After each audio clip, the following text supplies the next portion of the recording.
रज दे दीजिए। श्री गुरु चरण सरोज रज निजमन मुकुर सुधा। कहे चरण रज से होगा क्या?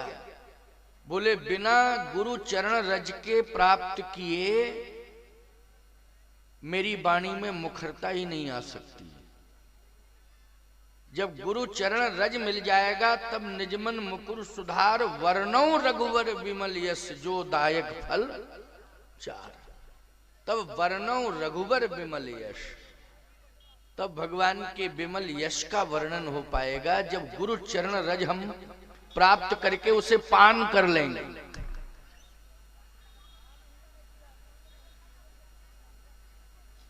अभी आप सुन रहे थे कथा क्रम में ही कि भरत सरिस को राम सनेही जग जप राम राम जप जी। सारा संसार राम राम कहता है लेकिन श्री राम जी भरत भरत कहते हैं। देखो भगवान भक्त का स्मरण करता है, भक्त भगवान का स्मरण करता है, लेकिन भगवान भक्त का स्मरण करता रहता है। चिंतन वो भक्त का ही करता है। कौन भक्त मुझे बुला रहा है, कौन भक्त मुझे याद कर रहा है, कितना दुखी है वो मेरे नाम को जप रहा है।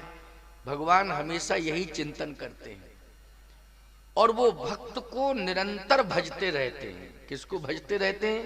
भाई भक्त का नाम लेना ही भजना है। भगवान भक्त का नाम लेते रहते हैं, वही भजना है। भक्त को निरंतर भगवान भजते रहते हैं। वैसे भजन का एक अर्थ सेवा है। भज सेवायाम धातु से भजन शब्द निष्पन्न हुआ है।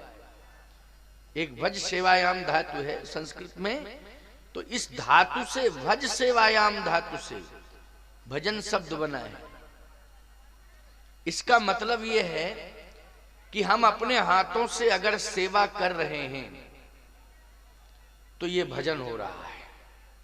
हम अपने हाथों से अगर सत्कर्म कर रहे हैं तो हमारे हाथों से क्या हो रहा है?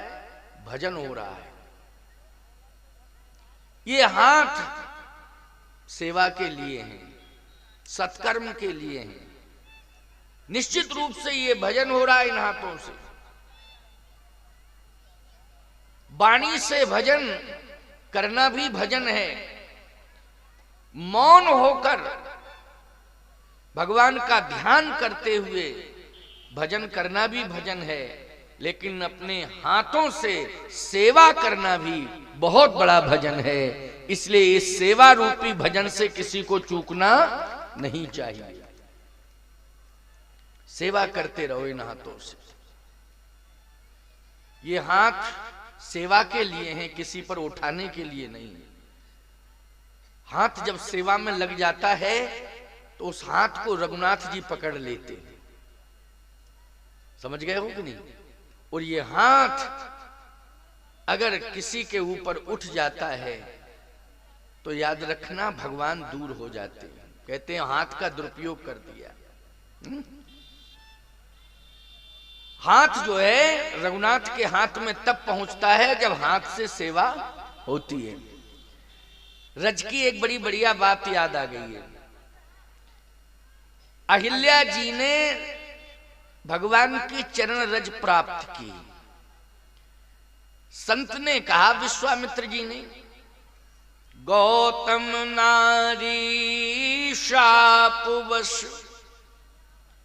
उपल देह धर धीर, चरण कमल रज चाहती,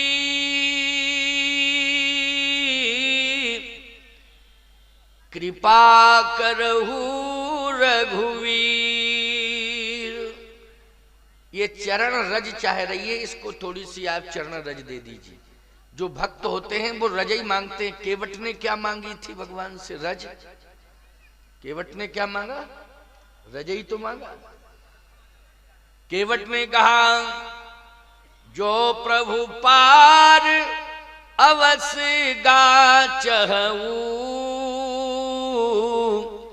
तो मोहि पद पदुम पखारण कहू। इसका मतलब है पद पखारने का मतलब है चरण रज प्राप्त करना। पद पखारने का अर्थ क्या हुआ? चरण रज प्राप्त करना। आप चरण पखारने के लिए कह दीजिए मैं आपके चरण का चरणोदक ले लूं, उसी में तो रज रहती है, चरणोदक में रज रहती है। अच्छा बोलो भाई, अहिल्या पाषाण की है, चरण रज से उसका उद्धार हुआ, केवट हाड़ मांस का है, वो भी चाहता है कि चरण रज मिल जाए तो मेरा उद्धार होगा, बिना चरण रज के उद्धार होने वाला नहीं है। गंगा के किनारे रहता है। प्यारे, गंगा एक ऐसी पुण्य सलिला है कि गंगे तो दर्शनात् मुक्ति, गंगा जी का दर्शन कर लिया जाए तो मुक्ति मिल जाती। क्यों मिल जाती ना? मुक्ति दर्शन मात्र से। स्नान कर लिया जाए तो कहना ही क्या, लेकिन दर्शन हो जाए गंगा जी के तो मुक्ति हो जाती है।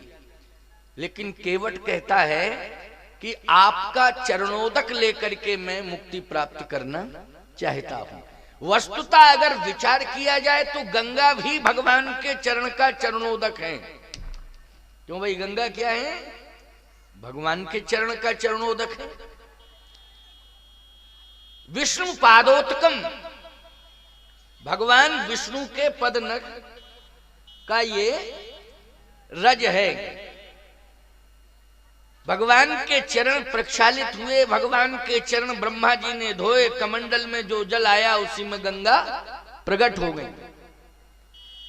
नख निर्गता मुनि वंदता, नख निर्गता मुनि वंदिता, त्रैलोक पावन सुरसरी। पद नख से गंगा जी निकली।